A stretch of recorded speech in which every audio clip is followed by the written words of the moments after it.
subscribe, like, comment, share.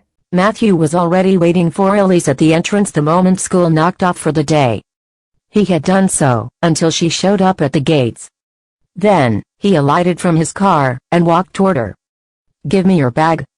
She obliged, to which he took her bag, while he held the car door open for her. Once they were inside the car, he started the engines and cruised down the street. Then, he initiated the conversation. "How was school today?" "Good," she monotonously replied. "Everything's fine." Matthew shot a glance at her through the rearview mirror in the silence. When they arrived home, he parked the car in the underground garage, and they left for the elevator together. Much to their dismay, the lights in the elevator suddenly blinked, before it turned off, and plunged them into darkness. Panicked Elise asked. "What's the problem?" As she spoke, she reflexively reached out, to bang on the elevator doors. Matthew quickly comforted her. "It could be a technical error. I'll make a call now to the servants." While he comforted her, he fished out his phone only to realize that there was no line.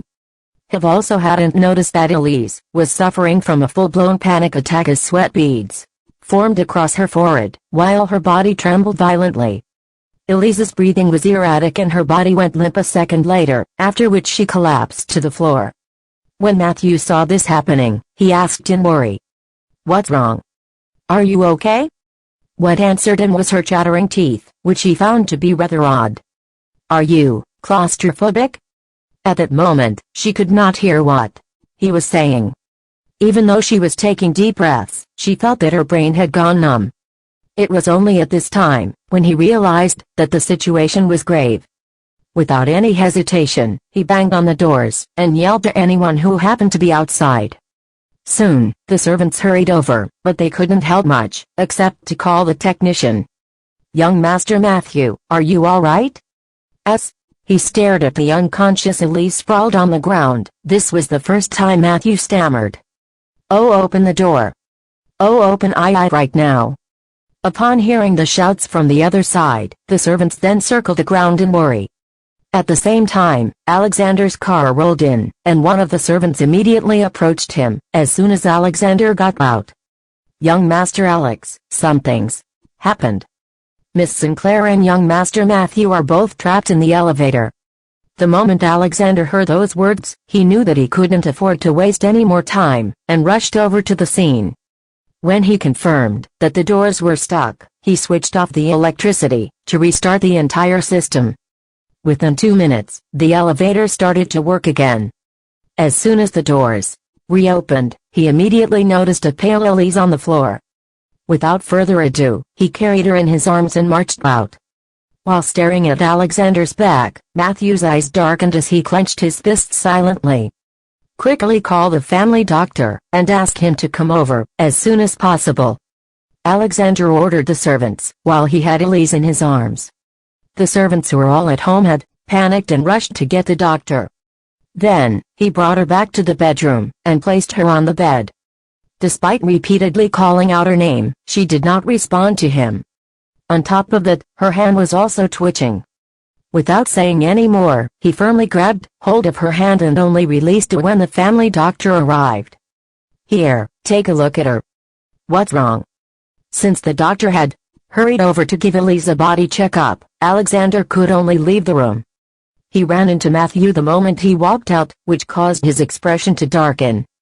Then, he questioned Matthew. "What did you do to her?" Seeing that Matthew did not reply, Alexander continued firing shots without any mercy. "I am warning you now, you better not take advantage of her. If not, I will make sure that there is no place for you in our family." Alexander's words were an obvious threat, to which Matthew did not take seriously. Rather, he sneered. "You seem to care for her a lot. Have you fallen for her?" After that, he couldn't help but mock. An ugly girl like her might not fit your ideal type, though. As he approached Alexander, the disdain in his eyes appeared to be more obvious. "You better not think that I have no idea about your motive. Or, should I say, that we share the same goal? If that's the case, let's not attack each other, and have a fair competition instead. With a cold look in his eyes, Alexander smiled mockingly. You're letting the cat out of the bag. Matthew scoffed and left without a word. Now that Alexander was aware of Matthew's advances, he believed that life would be interesting from now on. Elise was so traumatized after the earlier scare that she even ran a temperature at night. As a result, she was in and out of consciousness until the next afternoon. The moment she opened her eyes, she noticed Jonah staring at her with a concerned face. Ellie, you're finally awake. Her mind was still blank as she looked at the familiar ceiling. Since her memory was still replaying the scene where she was trapped in the elevator, it made her tremble in fear again. Ellie, are you okay?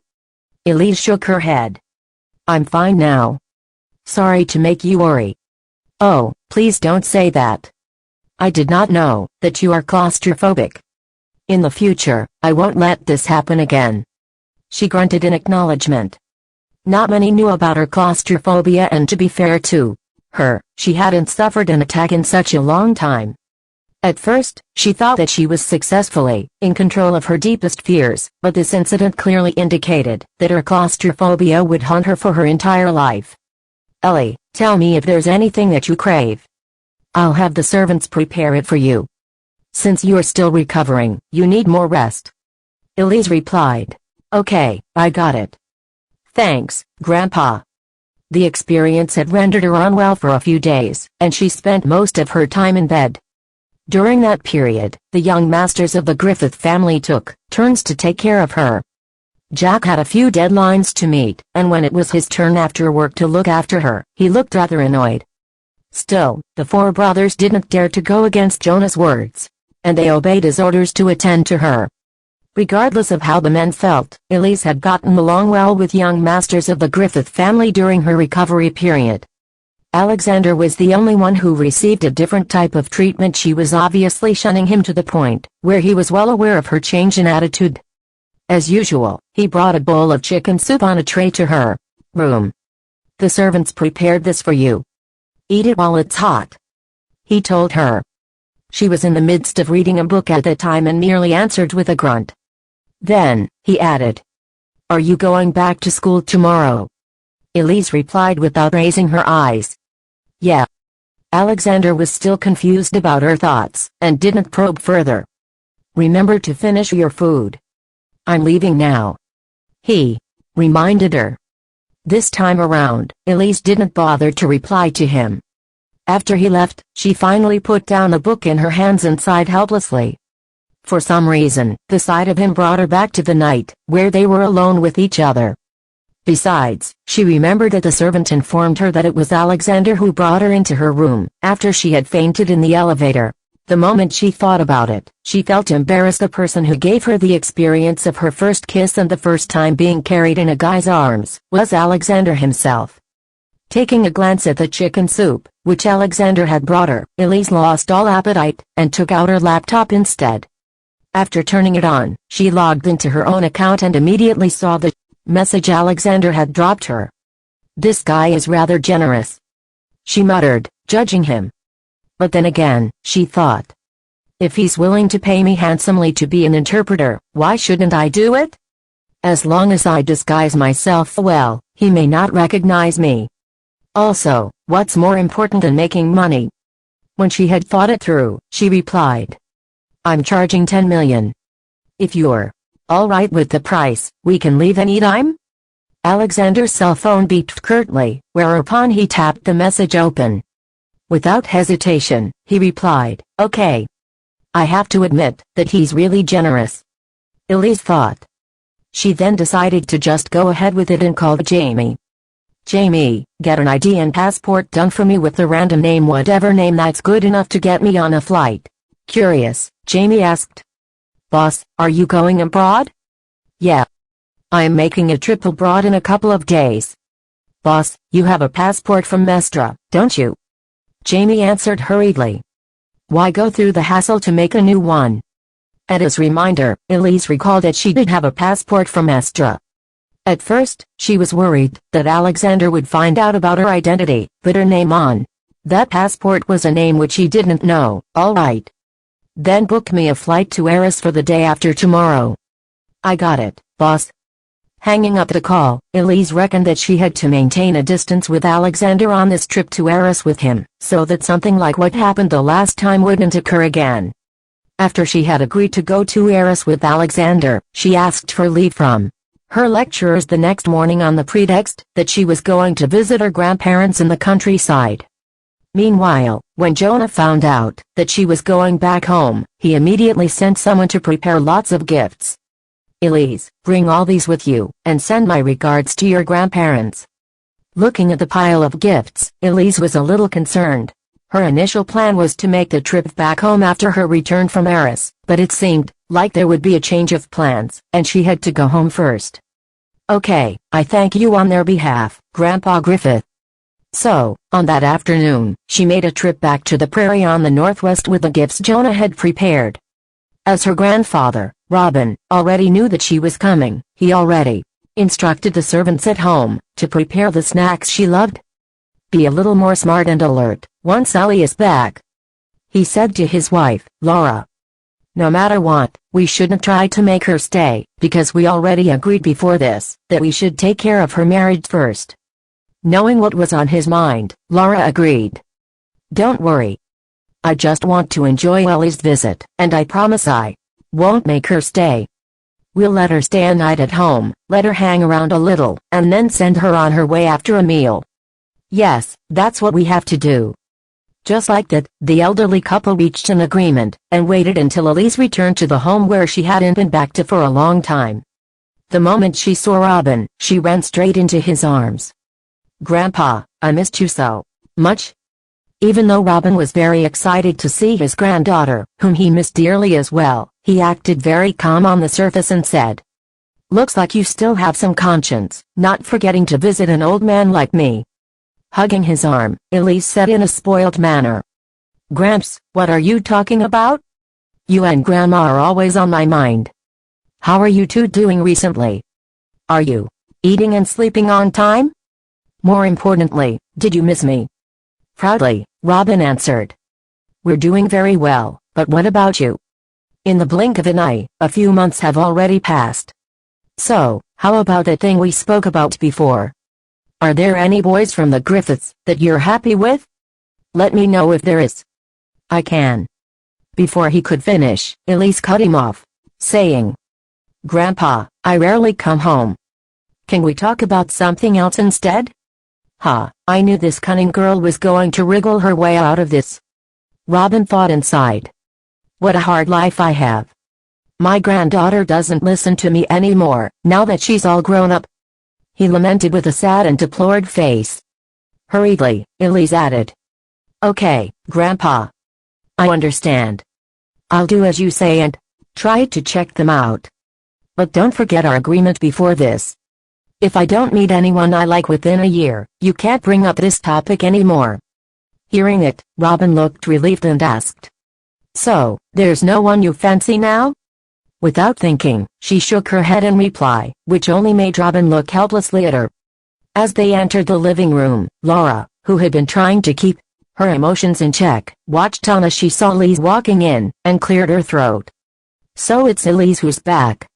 Running over to her in a hurry, Elise exclaimed. I missed you so much, Grandma. Delighted to see the return of her granddaughter, Laura noticed that Elise's cheeks had grown a little chubbier in just a few months of not seeing her. Despite that, Laura remembered her ultimate objective and deliberately looked behind Elise. Are you back alone? Although a little embarrassed, Elise still nodded her head obediently and answered. Yes, Grandma. Upon hearing it, Laura seemed unhappy, and kept her hands away from Elise. You never cease to make me worry. Grabbing Laura's arm, Elise whined. Grandma, I never make you worry. I've always been a good girl. Laura snorted. If you're a good girl, you should bring your husband back with you, and get your marriage over and done with. That will be my biggest relief. With a sorry look on her face, Elise said. But I'm still young, Grandma. I don't want to get married yet. Do you think you're still young? You're 18 now, almost turning 19. In the blink of an eye, you'll be 20 soon. That's not young anymore.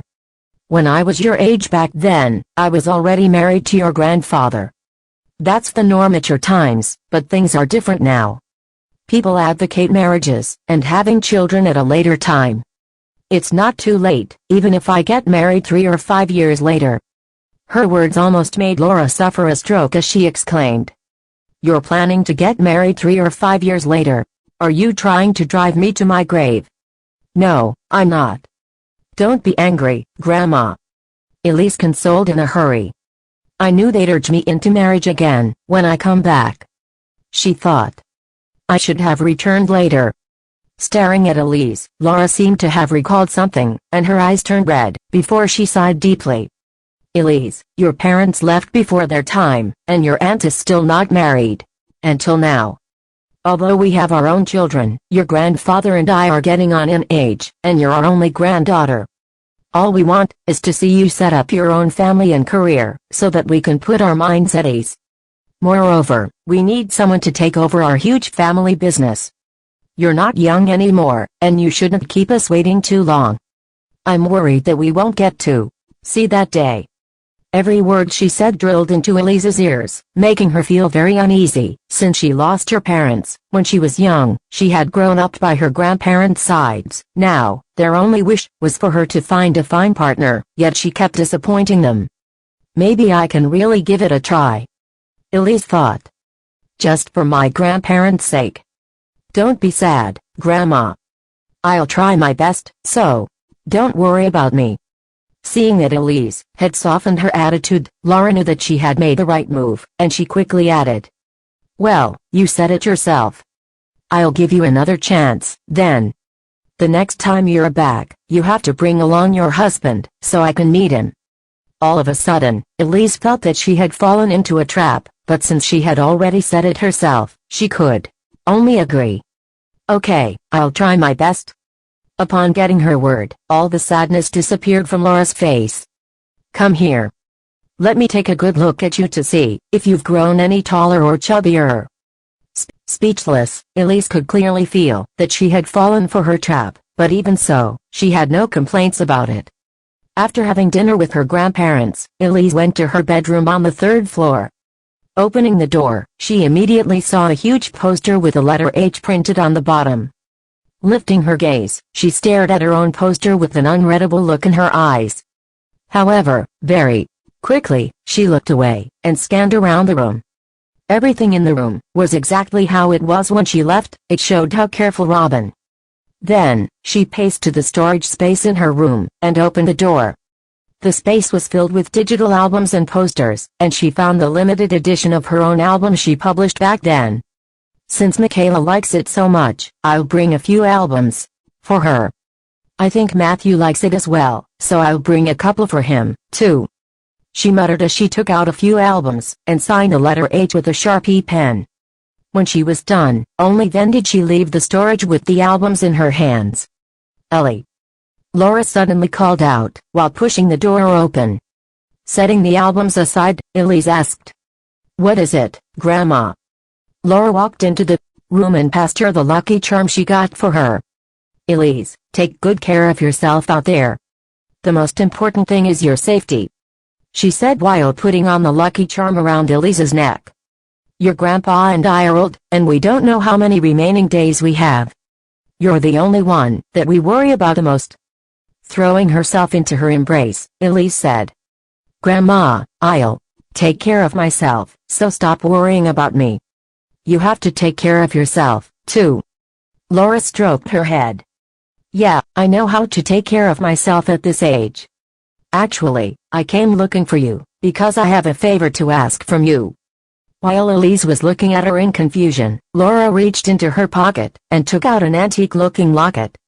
This was my dowry back then. My family was against my decision to marry your grandfather, and so many decades have passed since then, but I've not thought of going home to take a look. So, I don't know how my family is doing now. This was the first time Elise heard Laura mentioning her own family, the Richardsons, and she couldn't help but ask. Do you have any siblings from your family? I have a younger brother, but I haven't contacted him over the years, and don't know how he's doing now. Previously, I heard rumors saying that his family have moved to Athesia, and since you're there as well, I wonder if you can help me out, Laura said. Just tell me what I can do for you, Grandma. Elise said with a rough guess in her mind. Looking at the locket in her hand, Laura sighed.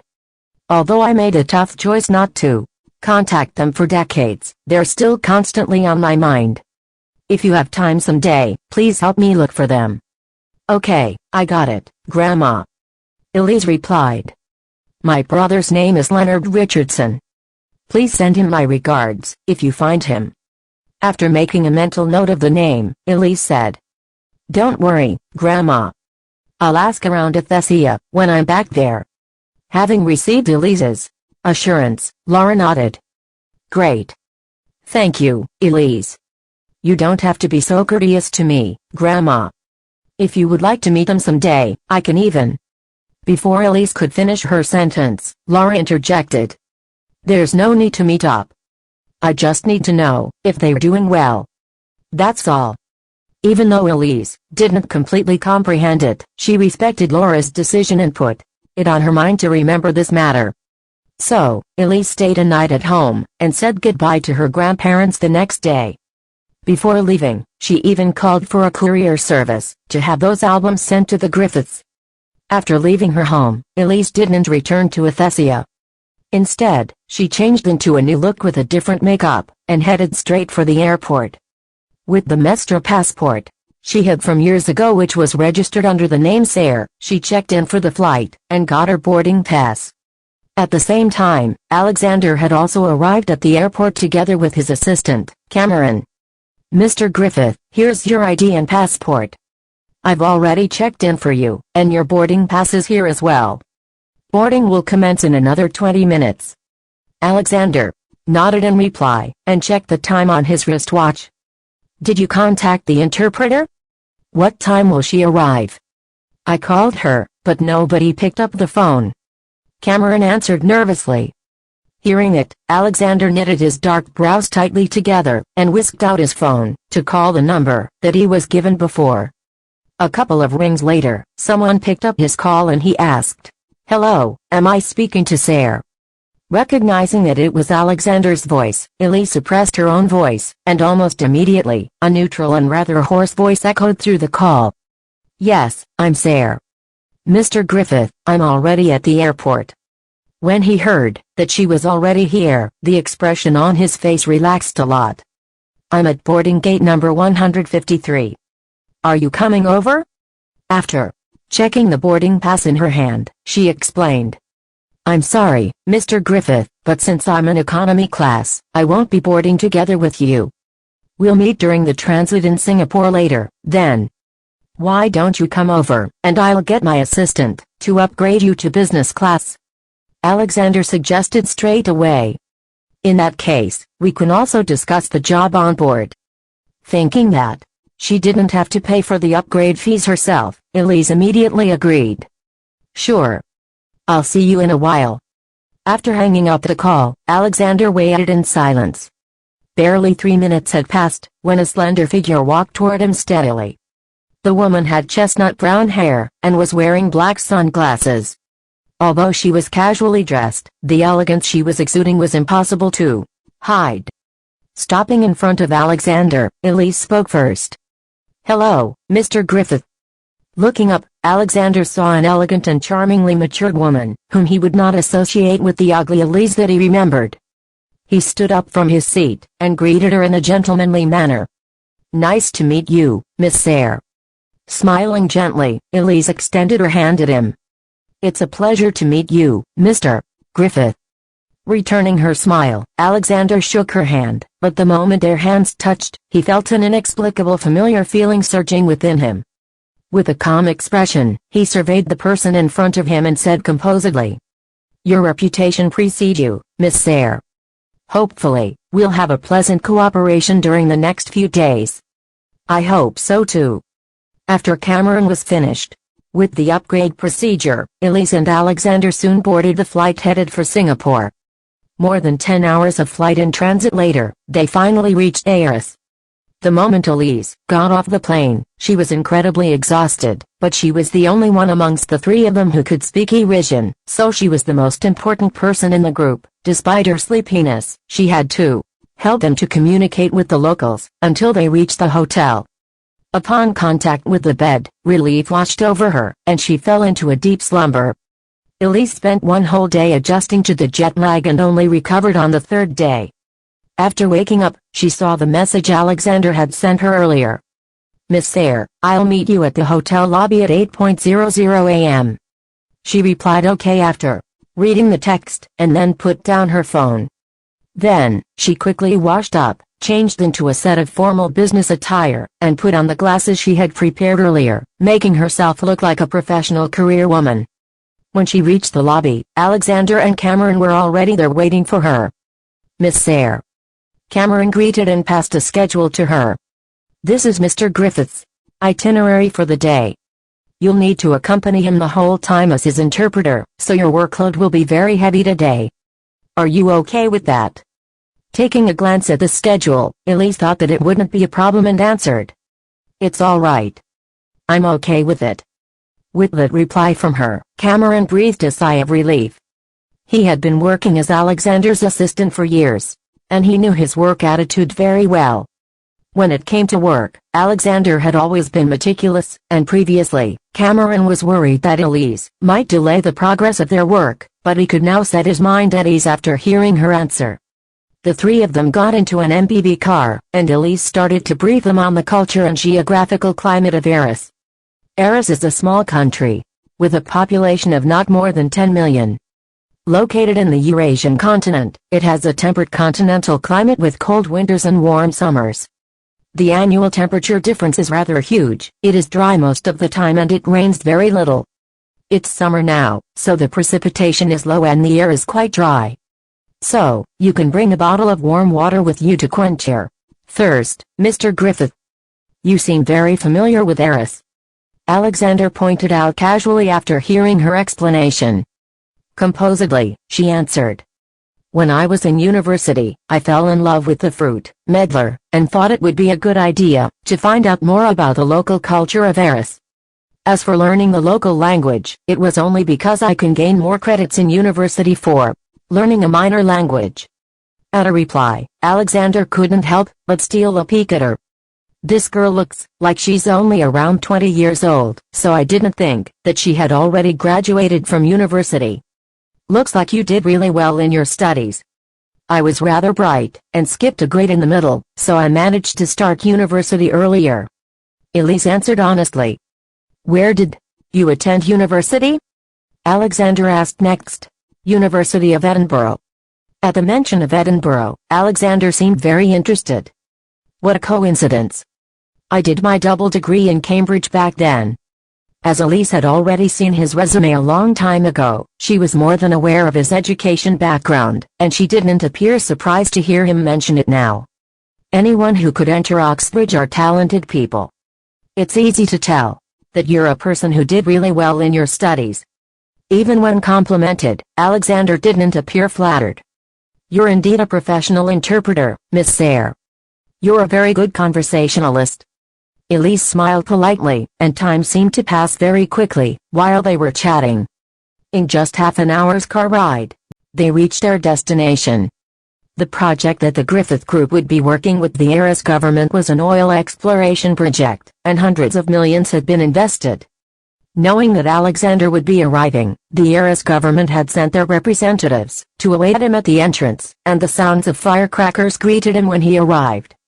"This is a local culture of the Irisians," Elise hurriedly explained. "Lighting the firecracker shows that they are welcoming you." It wasn't until the sounds of firecrackers had died down that Alexander finally got out of the car. With bright smiles on their faces, the government representatives walked toward him, and extended their hands at him as they spoke in fluent Irisian. "Welcome to number 1 mining factory of Eris 2. Monitor the work, Mr. Griffith." The second Elise heard that, she immediately translated it for Alexander, and helped him to exchange some opinions with the Irisians. After that, she followed them as the government representatives led them into the mining area to observe the work. The whole while, she was serious in her job as the interpreter, and managed to achieve a good flow of communication between both parties. Very quickly, it was noon, and the government representatives brought them to a restaurant which they had arranged beforehand. "Mr. Griffith, the local food here is a little sweet. I'm not sure if it will be to your liking," Elise whispered softly into Alexander's ears. In reply, he said, "I've lived in Southeast Asia for a period of time. I think I can take it." When he said that, he thought that the sweetness level of the food would be similar to food from the Philippines, but little did he know that all his appetite would be gone after he tried a local cuisine. "This is more than a little sweet, it's over the charts sweet," he thought. Sitting next to him, Elise noticed that he couldn't get used to the local flavors. So, she made use of the time, when she made a trip to the bathroom to order a bottle of yogurt drink for him from the reception. "Have some yogurt to drink, Mr. Griffith. I'll take you to a restaurant which serves spicy food when this is over." His stomach couldn't help but rumble at her words. Since he hadn't eaten anything the whole morning, he was already famished, but none of the dishes from the spread on the table was to his liking. Taking the yogurt drink from Elise, he said, "Thanks." The culture at the dining table was more or less the same regardless where they went, and as representatives from the government, the Eurasians kept refilling Alexander's glass. As the locals had a liking for fruit liqueurs with a low alcohol content, Alexander didn't even feel tipsy after a few glasses. Next to him, Elise advised, "Mr. Griffith, don't have too much of this fruit liqueur, because the effect of the alcohol hits very badly afterward." However, he merely took her advice nonchalantly. "It's just a few rounds of fruit liquor. It will be okay." Hearing it, Elise decided not to say anything else anymore. After all, he was the boss, and she was just his employee. When the lunch was over, she went up next to him, and asked in a whisper, "Mr. Griffith, are you all right?" Right now, Alexander's face was already blushing bright red, obviously from the reaction to the alcohol. "I think I'm fine," he muttered, but he clearly sounded unsure of himself. Hurriedly, Elise took out a box of mints, and passed it to him. "Have a few mints, and try to sober up a little. You didn't eat much at lunch earlier. I know a rather good restaurant here, I'll bring you there, to give it a try." Since Alexander was famished, and had quite a lot of fruit liquor earlier, his stomach was already burning, but he had to maintain a calm composure. Hence, he pretended everything was fine, until he got into the car, and his head started spinning when it drove away. Seated beside him, Elise didn't even have time to react, when she heard a barf, and realized that Alexander had thrown up. This scene was more horrible than the last time, when he was drunk. Elise frowned in annoyance as she thought, "I've already warned him against the effect of the fruit liquor earlier, but he still couldn't restrain himself. Regardless, I can't leave him by himself now, when he's in this state." Despite that, she shuddered when she recalled what happened the last time. Back at the hotel, she went straight to the hotel staff, and passed them a stack of bills while requesting, "Please send him back to his room."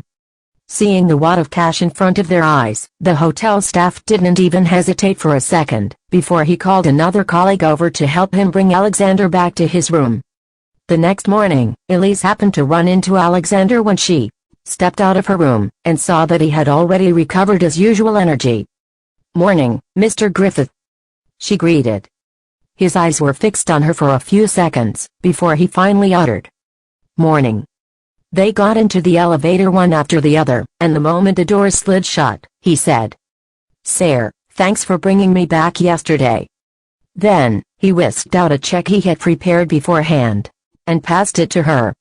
"This is for the trouble you went through." Stealing a peek at the check, Elise was shocked to see that it was worth $200,000. "All I can say is, he's a really, really generous man," she thought. Nevertheless, she felt that she didn't deserve it, because she didn't do much, so she rejected it. "That's all right, Mr. Griffith. It's just a small matter that's not worth mentioning." Her words made him grow solemn, and when he spoke again, his voice sounded a little aloof. "I don't take rejection very well. Moreover, I don't want anyone else to know what happened last night." "So, he's using this money to buy my silence?" After thinking for a while, Elise decided to accept the check in the end. Why didn't I realize before that Alexander has the habit of giving checks? Thank you, Mr. Griffith.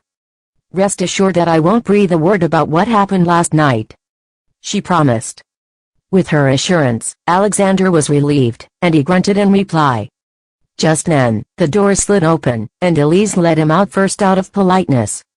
Today, she accompanied him to have a meeting with the Eurasian government until 7:00 p.m. when it finally ended. Stretching herself, Elise was already very tired, and she returned to the hotel directly after finishing her work. In the hotel, she had a quick shower before plopping onto bed and soon drifted off to sleep. Such busy days continued for the entire week until the cooperation between the two parties reached an agreement. After the signing of the contract, it also meant that her work had come to an official end. Mr. Griffith, are we booking the flight back tomorrow? She asked eagerly. However, Alexander said, we'll go back in a couple of days. Accompany me to a place tomorrow. Anxiously, she argued. The work here is finished, Mr. Griffith. How about if I go back first, and you can stay back to enjoy yourself for a couple of days? Stopping in his tracks, he peered at her, and asked in indifference. How am I supposed to enjoy myself when I can't speak the local language? So now you realize my importance? Elise thought in silence, and rolled her eyes. Okay, I can stay a couple more days, but I have to charge extra. Fixing his eyes on her, he asked. Are you in need of money? Without hesitation, she nodded, thinking.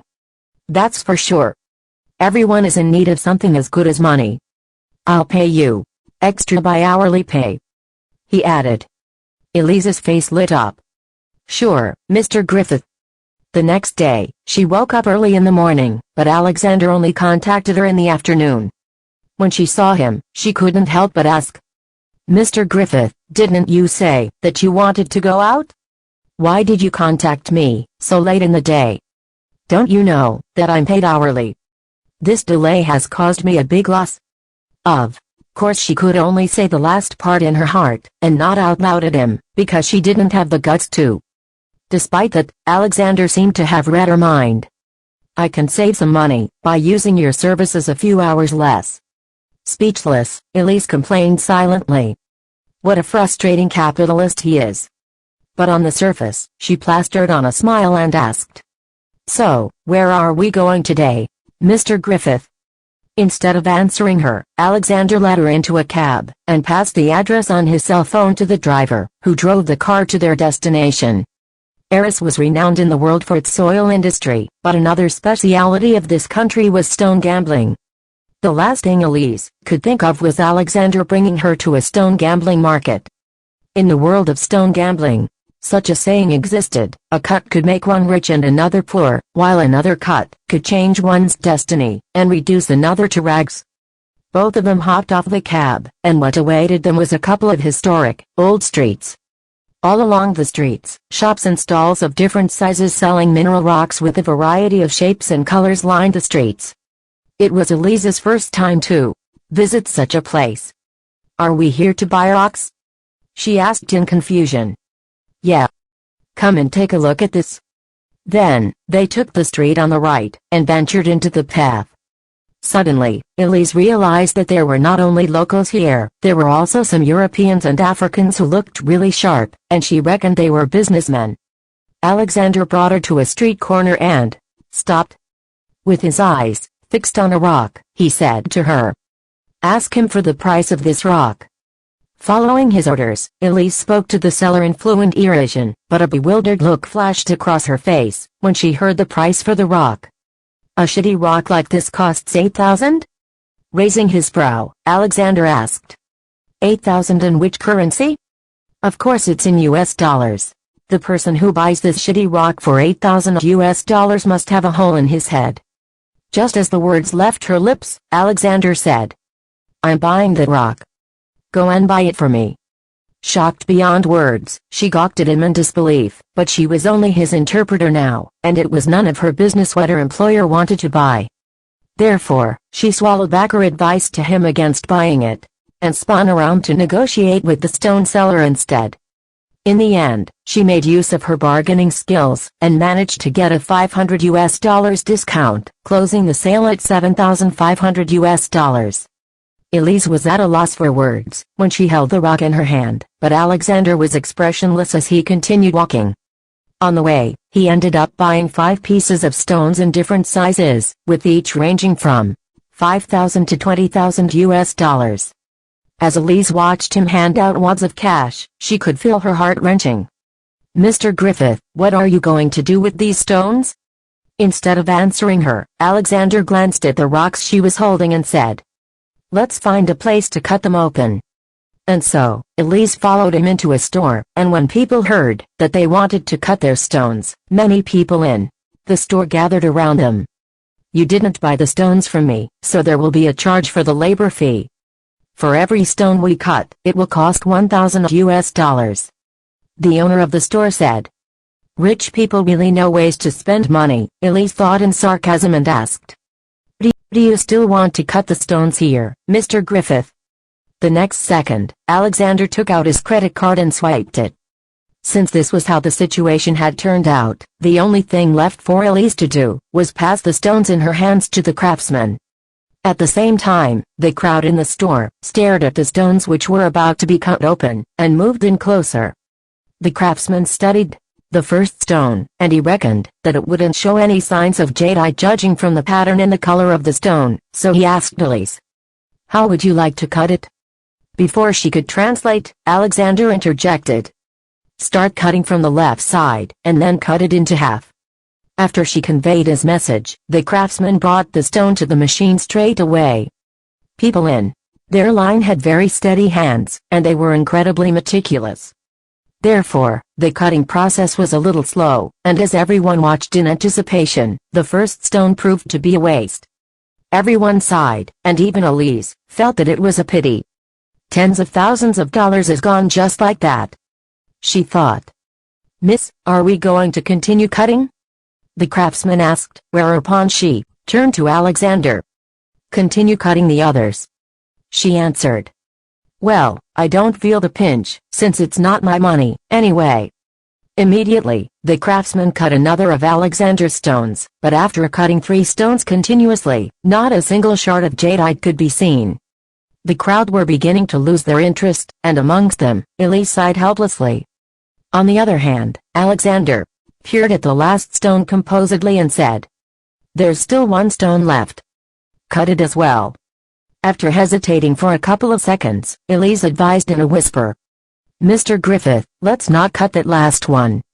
We haven't had any luck yet so far, and we'll only make a joke out of ourselves if we continue with the cutting." Afterwards, he looked around and asked, "Do you know anyone here? We're in a foreign country. How could we know anyone here?" She thought in confusion and shook her head in reply. "Unexpectedly," he said. "Since we don't know anyone here, we don't have to be afraid of being embarrassed. Furthermore, even if we do make a joke out of ourselves, it won't affect us, because nobody knows us." His words seemed to make some sense. Elise thought to herself, and realized that she could learn a thing or two from him about being shameless. The craftsman had nothing to say to their decision of cutting the last stone, and simply brought the stone to the cutting machine. This stone was about the same size as the ones before, but it felt a little heavier in his hands. Could this one contain jadeite? He wondered as he started to work on the stone. Carefully, he ground the surface of the stone with the machine. Barely 3 minutes had passed when Alexander suddenly shouted for him to stop. "Wait a minute. What is it?" Elise asked. Looking at the stone, he said, "Tell him to start cutting from the bottom right, but it has to be done slowly." Elise translated his words, and the craftsman did as he was told, changing the direction of the cut hurriedly, and began cutting from the bottom right. But with this cut, sporadic green started to appear on the stone. With sparkling eyes, the onlookers exclaimed, "It's green." Immediately, all eyes turned to them as someone said, "This stone is not bad and looks like it will have a good jadeite." Hearing it, Elise glanced at the stone nervously, and slowly, the amount of green surface began to increase, but the color looked much better than regular jade. It's the Imperial Jade!" someone exclaimed out of nowhere, and an uproar burst out amongst the crowd. "I've been in this trade for years, but I've never seen an Imperial Jade being cut. I can't believe I actually got to witness it today. Only 1 inch has been cut, and nobody knows how big it will end up. If it's only that small part, then it's worthless." Listening to their discussions, Elise watched the stone without blinking. It's just a regular-looking stone, but it has the Imperial Jade inside. While gold has a price, jadeite is priceless. If there's really a good piece of Imperial Jade inside, then he'll make a lot of money. "Miss, does this stone belong to you?" a European middle-aged man asked, whereupon she hurriedly shook her head. "It's not mine, it's my boss," she explained. Then, the man turned to Alexander, and asked in fluent English, "Sir, will you sell your stone to me? I'll offer you 3 times the price you paid." 3 times the price. Dumbfounded, Elise remembered that this stone was bought at 20,000, and now, he could get 60,000 by selling it. However, Alexander merely answered, "I'm sorry, but I don't plan to sell this stone." Still, the man refused to give up as he added, "Sir, your stone has only shown 1 inch of green for now, and nobody knows what lies inside. You won't make a loss if you sell it to me now. But if your stone really only has 1 inch of jadeite, then it will be worthless. Not even the jade it has now would be worth anything then." Regardless, Alexander was unmoved, and was determined not to sell his stone. Seeing how unwilling he was to sell his stone, the man couldn't help but say, "Young man, you should stop while you're ahead. It's not easy to run into Imperial Jade, and you're simply lucky to have 1 inch of it. Judging from your stone, that's probably how much it contains. In the end, it will just be a worthless stone." Annoyed by his words, Elise retorted, "Since you already called it a worthless stone, why are you willing to spend so much money to buy it from us? Are you an idiot knowing that it's a bad deal, but still decided to go ahead with it?" Her words made him flush angrily, and he glared at her, before leaving in a huff. While Elise was unbothered by him, Alexander couldn't help but glance at her and commented, "I didn't know you had such a sharp tongue, Miss Sayre. I was merely speaking the truth." Clearly, he was trying to take advantage of us. Does he really think that everyone else is as dumb as him? Then, she turned to the stone. "Do you think there's more jadeite in this stone?" He didn't answer her, and they looked at the stone intensely. As the cut got deeper, the amount of green grew, and the crowd cheered. For the first time, Elise felt what it was like to take part in stone gambling. Adrenaline pumped through her veins, and she didn't even dare to blink as she kept her eyes fixed on the stone. When one surface of the stone was completely ground away, a piece of Imperial Jade with a deep green color appeared before everyone's eyes. The craftsman stared wide-eyed at the stone in his hand, because this was the first time after years of being in this trade that he had encountered such a good piece of Imperial Jade. "Sir, could you please sell this stone to me?" another European man stepped forward and asked. This time, Alexander didn't keep him hanging and asked instead, "How much are you willing to pay?" The man contemplated for a moment and said, 5 million. Dumbstruck at hearing the figure, Elise thought, the stone which he bought for 20,000 has a price of 5 million now. However, Alexander rejected the offer directly. "This price doesn't reach my expectations. I'm sorry." The other party wasn't expecting that Alexander would be unwilling to sell it, and he continued, 8 million. That's my final offer. Still, Alexander didn't seem interested, and the craftsman stepped in to speak to Elise. "Miss, this stone has a very good color, after cutting one side, but I'm afraid the depth of the color might not be what you would expect. If you sell it now, you can still make a killing. However, if you continue with the cutting and find out there's no more jadeite inside, I don't think you can fetch a high price for your stone anymore." Looking at Alexander, Elise asked, "Mr. Griffith, do you want to sell your stone now?" After a moment of consideration, he answered, "I think I've always been rather lucky, so I don't plan to sell it for now." After receiving a reply from him, Elise interpreted it to the craftsman, who decided to stay out of it, seeing that Alexander had chosen not to heed his words, even though he was just being kind. His years of working here had shown him all types of stone gambling scenes. Some became rich overnight because of this sport, while there were also others who lost every single penny. The former were usually people with better luck, while the latter were mostly people who didn't know when to stop. Hence, he returned to his work-place without another word, and continued cutting the stone with the machine. As the commotion over here was too huge, more and more people started to gather, with the majority of the people watching in anticipation. Wow, there's more jadeite. Imperial jade? It's really the Imperial jade? I've been around for so long, and it's been years since I last saw such a fine piece of Imperial jade. This guy is really lucky to have gotten such a good piece of stone. The comments from the crowd came one after the other, with the most being cries of excitement, and even Elise was stunned by the scene unfolding in front of her eyes. About half an hour later, the cutting of the stone was completed, and it turned out that 2/3 of the stone was top-grade Imperial jade.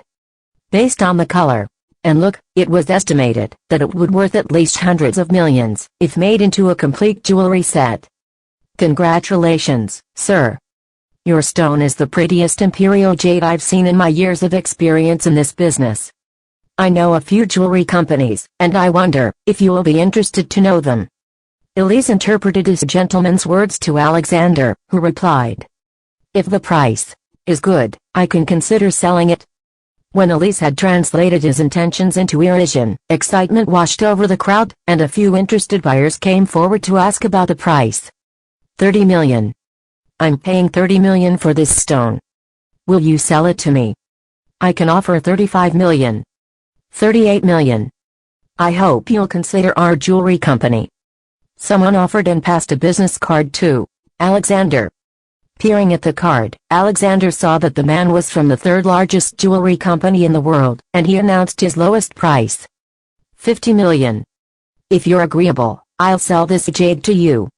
The man contemplated for a moment and answered, "Please wait a moment, while I make a call to ask for permission." When the onlookers heard the astronomical price of 50 million, all of them were stunned. It was simply unbelievable that a stone could be sold at such a price, 50 million. Meanwhile, Elise gawked at the stone. Just 2 hours ago, it was still a regular mineral rock, but it was now worth 50 million, and she was actually there to witness the historic moment of how this came to be. "Sir, let's make the deal and sign the contract now. After signing the contract, the accountant from my company will immediately send over the money." Turning to Elise, Alexander said, "Miss Sayre, I'll need to trouble you to draft the contract for me." This was not an issue to her at all. Hence, both parties drafted the contract, and after negotiations, they signed the agreement without any problems. Within a few minutes, Alexander received the notification of the money transfer.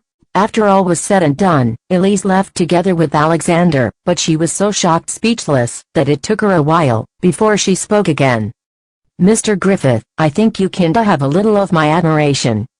Hearing it, he turned around and cast a look at her with a soft smirk on his face. "You flatter me, Miss Sayre. I just got lucky." Acting as though she had just discovered America, Elise chased after him hurriedly and asked, "Mr. Griffith, will you teach me how to pick out stones?"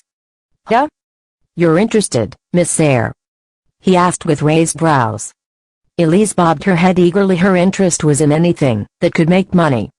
"We run related in any way, so there's really no reason for us to discuss this topic. In addition, I paid a high price to hire you as my interpreter. Shouldn't you pay me some fees as well, if you would like to pick up stone gambling from me?" I knew it. Nothing comes free in this world, she thought to herself, then asked through gritted teeth. "So tell me, how much are you charging?" "It's not a problem, if it's within my ability." Instead of answering her, he asked, "Do you think I'm in need of money?" Of course Elise knew that he wasn't, but what would he want if not money? Suddenly, she cast him a wary look and asked, "What do you want?" Amused by her reaction, he asked, "What do you think?" She paused and shook her head, then he told her honestly, "I can teach you stone gambling, but you'll have to teach me Irasian as the tuition fees." "That's all?" she asked with sparkling eyes. Alexander gave her a knowing nod, whereupon her face lit up beautifully. That's easy. It's not a problem at all. This is much better than paying him in cash. All right. So you'll give me a lesson every Monday, Wednesday, and Friday until I master the language," he said. Dumbstruck, she thought. That means I have to dress up as Sarah every Monday, Wednesday, and Friday to meet him? That's too risky. What if I'm exposed? What if I have something on? Adjust the time a little, and make it 2 times a week at most. Also, I'll only teach you online, and won't meet you in private. This was a point which Alexander didn't refuse. That's fine, but at least 1 hour each session. With the agreement achieved between her, Elise immediately said, "Since we've already agreed on it, why don't you start teaching me stone gambling now? We were already here anyway, let's not let this amazing learning opportunity go to waste." After hesitation, he replied, "Not today. We'll stay another day, and come back again tomorrow." Elise was about to ask him for the reason, but when she saw his face, she stopped herself from saying anything. Since he said so, so be it, she thought. What are we doing now, then? Are we going back? Looking at her skeptically, he asked, "Aren't you hungry?" After his reminder, Elise realized that she was indeed a little hungry. Hence, she took the initiative to say, "I know that there's a food street here. Let me take you around." Alexander murmured in agreement, and followed Elise to the food street in Arras. After about a 20-minute drive, they arrived at Arras' landmark Commercial Street. The place included a combination of food and shopping, so it was suitable for people to go shop and enjoy food at the same time. "What do you want to eat?" Elise asked, then recommended several local snacks. "The shrimp gnocchi, skewers, casserole, and barbecue meat are all pretty good. Would you like to try them?" Alexander answered, "Let's have some casserole." However, Elise hesitated. Their casserole is known for being spicy. "Can you handle it?" "Yes." "Let's give it a try." So, Elise took out her mobile phone, and searched for the nearest casserole restaurant. When she walked in with Alexander, the Eurasians gave them a warm welcome, and led them to the private room on the 2nd floor. "What ingredients would you like in the casserole?" Elise asked while referring to the menu. She listed ground beef, shrimp, duck, portobello mushroom. Alexander also said ground beef, shrimp, duck, portobello mushroom. The two of them spoke at the same time, and they even mentioned the 4 same ingredients in unison. Elise looked up at Alexander, who remarked in surprise, "Miss Sayre, I didn't expect that you and I would have the same preferences." Elise exclaimed, "I know, right? It's such a coincidence." In the end, the two of them ordered 2 servings of casserole made from those 4 ingredients. Elise loved casseroles very much, and she had, since she was a child. The casseroles in Arras were simply the best, so Elise enjoyed it very much. "Do you want anything to drink?" "The specialty here is the soy milk," Elise said, but Alexander didn't like soy milk. "I'll have a can of Coke." Without even thinking, Elise rebutted, "Carbonated drinks aren't healthy. Let's change it. Why don't we get you fruit juice instead?" But Alexander was persistent. Casserole and Coke is the ultimate combination. Elise couldn't outtalk him, so she gave up, and ordered a cup of soy milk and a can of Coke. While the two of them were happily enjoying their meal, 2 figures appeared on the street, one chasing after the other while the latter shouted, "Catch the thief!" When Elise heard the noise, she subconsciously looked out the window, and saw a fair-skinned man chasing a tan-skinned foreigner while yelling, "Catch the thief!" However, the people around them were all unbothered, and not a single person took the initiative to help. It was as if no one could hear them. The tan-skinned man was heading their way, so Elise instinctively got up, but Alexander reached out, and held her down by her shoulder. Shooting her a look, he jumped over the railing in front of the window, and landed firmly on the ground. It happened so quickly that Elise didn't even have time to react as she watched Alexander stride forward in just a few steps, before subduing the thief. Elise hastily ran down, but was stopped by the waiter. In a rush, she took out her purse, and handed over a stack of cash, only then did the waiter let her go.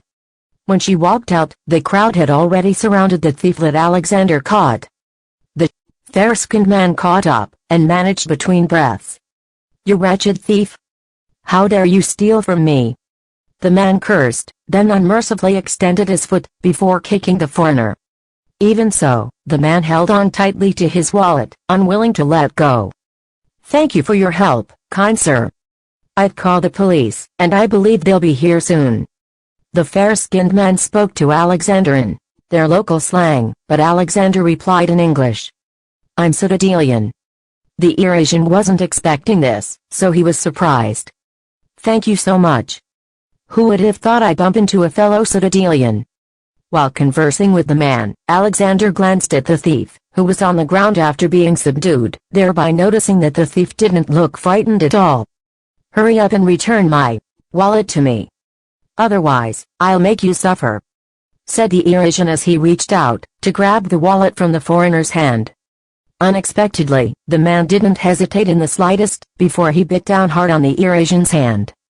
Alexander slightly narrowed his eyes, and kicked the man, who ended up lying flat on the ground, while the wallet fell out of his hand.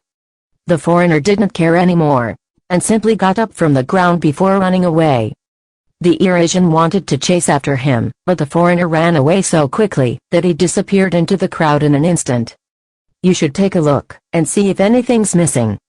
The Citadelian picked up the wallet and roughly glanced through it. "Thank you all so much. In fact, the money in this wallet doesn't matter, but my ID card and passport are in here. If I lose those two things, going back to Citadel would be troublesome.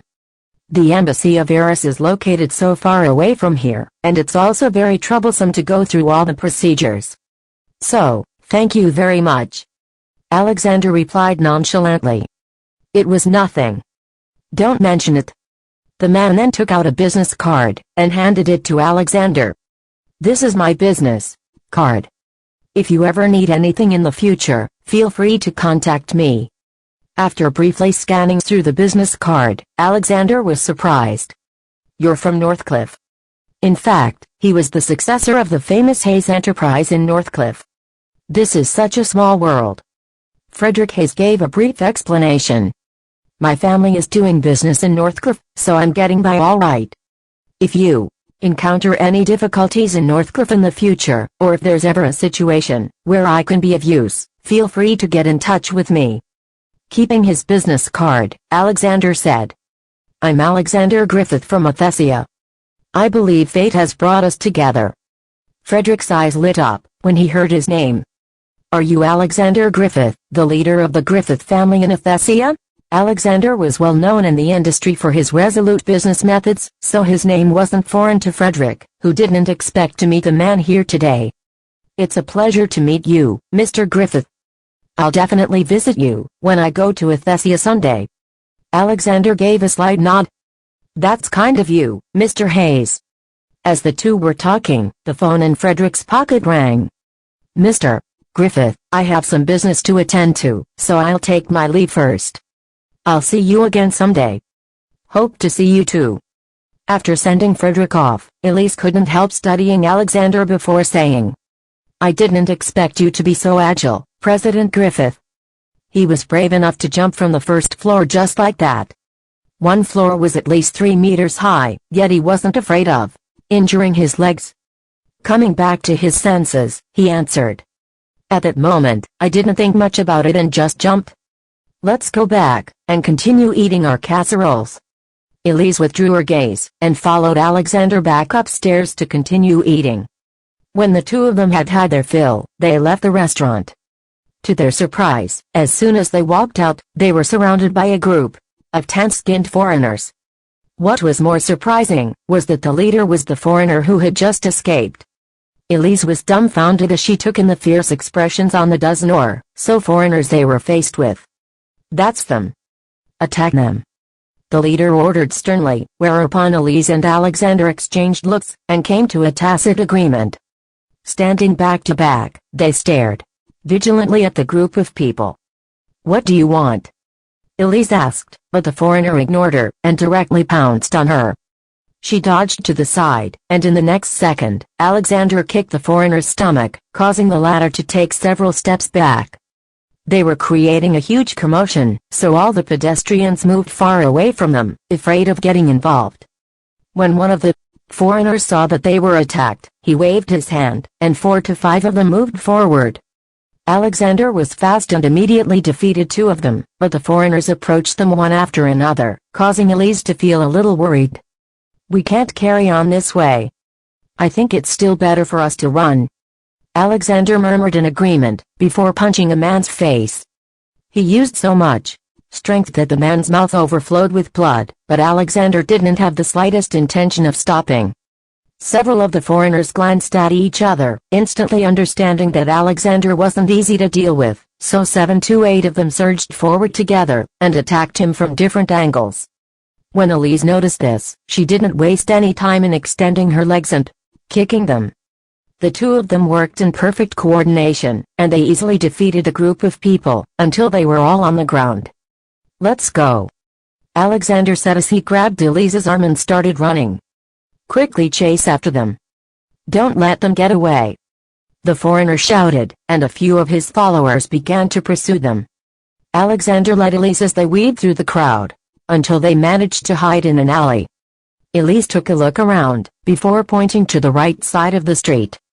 "Let's go there." Without even thinking, Alexander ran over to the right side. They lost track of how long they had been running, and only stopped when they didn't sense anyone behind them. Elise took huge gasps of breath.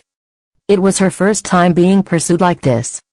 Alexander looked behind them, then realized that they were holding hands and subconsciously let go before saying, "They didn't catch up to us. I think we've lost them." Looking up at him, Elise said, "President Griffith, I had no idea you were so skilled at fighting." Alexander turned back, and fixed Elise with a profound look, and for a moment, he suddenly found her very familiar. Strangely, her silhouette was similar to the one in his memory. Elise was a little embarrassed to be stared at like that, so she hurriedly asked, "President Griffith, why are you looking at me like that?" Alexander retracted his gaze, then shot her another profound glance. He was a little dubious, but he asked, "Miss Sayre, do you race cars?" Elise wasn't expecting him to ask this question. Has he found out? When his thought occurred to Elise, her heart started to beat uncontrollably. Masking her emotions, she replied nonchalantly, "President Griffith, you're joking, right? I'm a girl.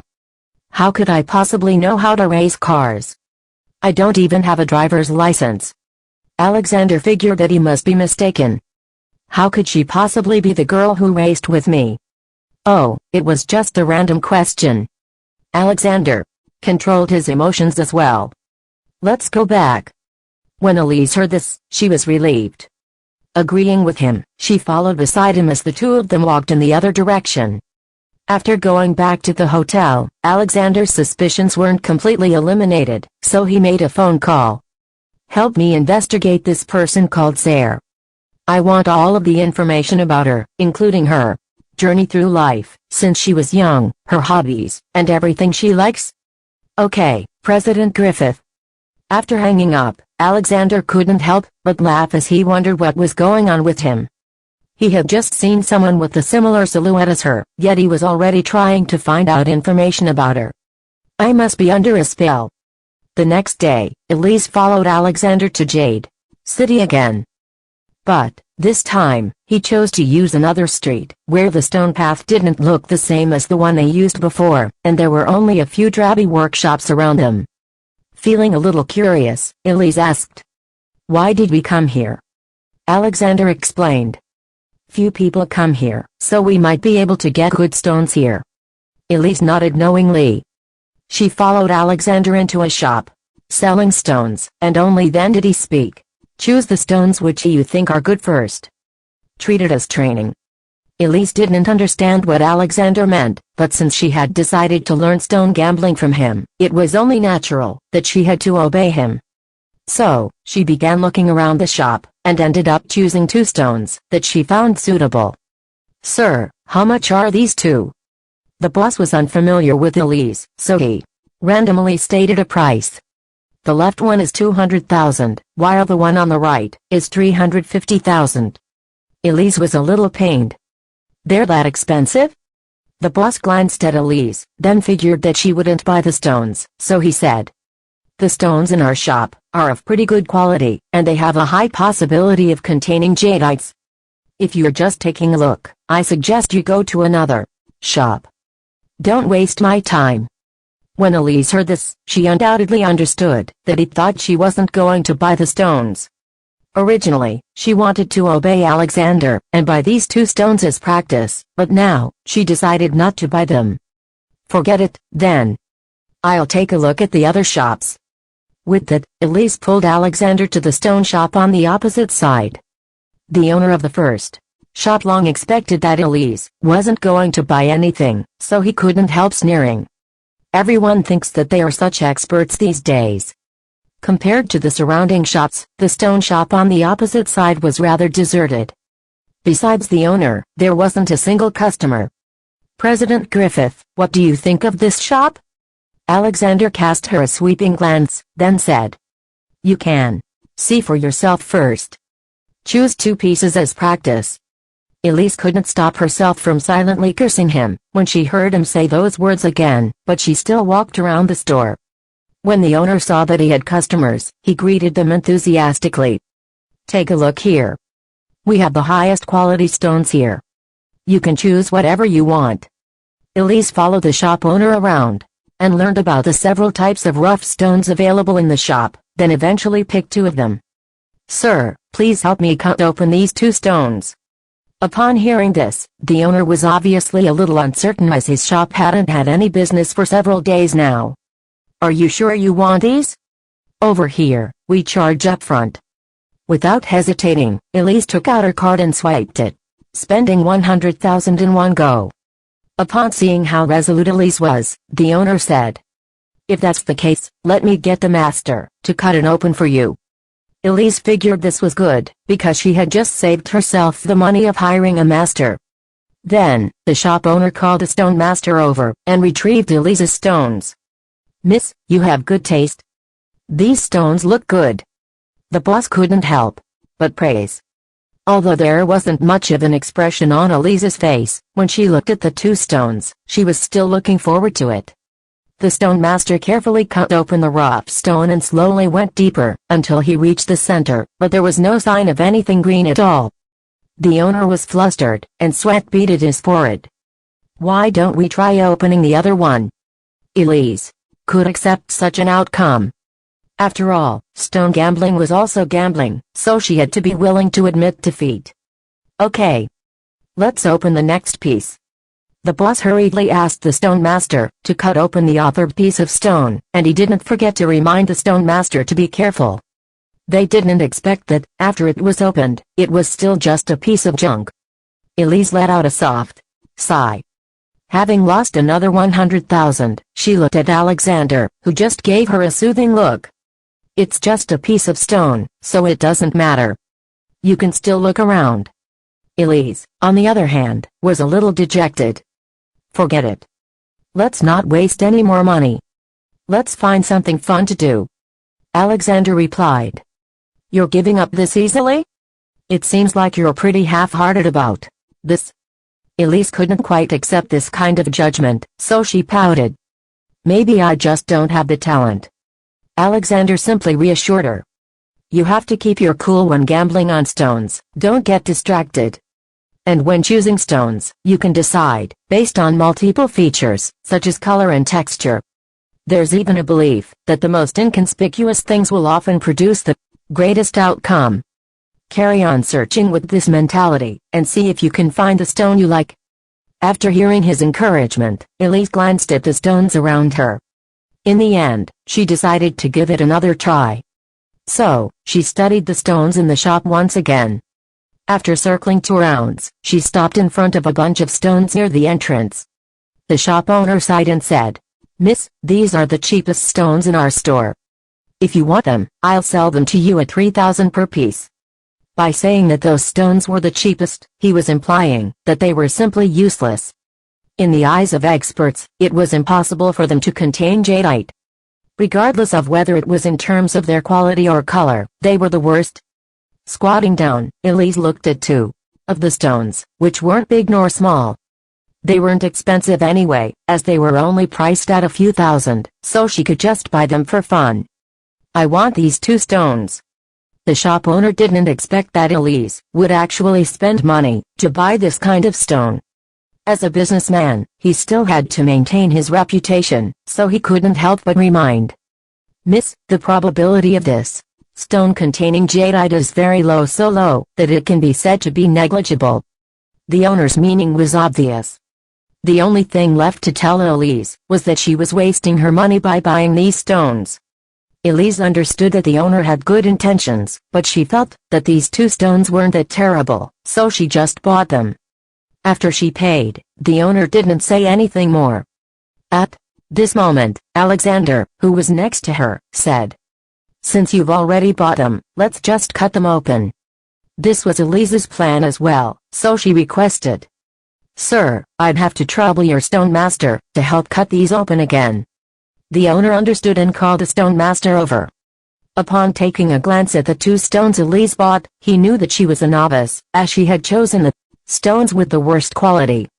"So," he said, "Miss, there's a very low possibility of these 2 stones containing jadeite. Why don't I just cut them open completely, and save you the trouble?"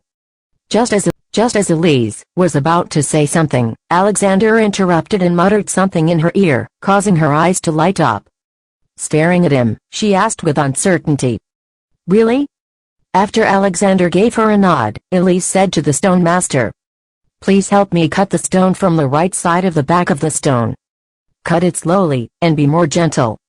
Seeing that Elise was unwilling to listen to his opinion, the stone master shook his head helplessly, but he still cut the stone according to her request. He cut it carefully and slowly went deeper. After cutting less than a centimeter of it, his eye split up. "It's green. It's actually green." Elise's throat tightened when she heard his exclaims, and she stared fixedly at the stone, only to see that there was a light green layer underneath the originally gray stone. Although the color was rather light, the jadeite looked to be pretty high quality. The corners of Alexander's lips curled up as he whispered, "Ice jadeite. You're lucky." Elise smiled and asked, "Is it worth a lot?" Glancing at the stones, Alexander explained, "In its natural form, it's worth around 1 million. If it's made into jewelry, the value will increase by several folds.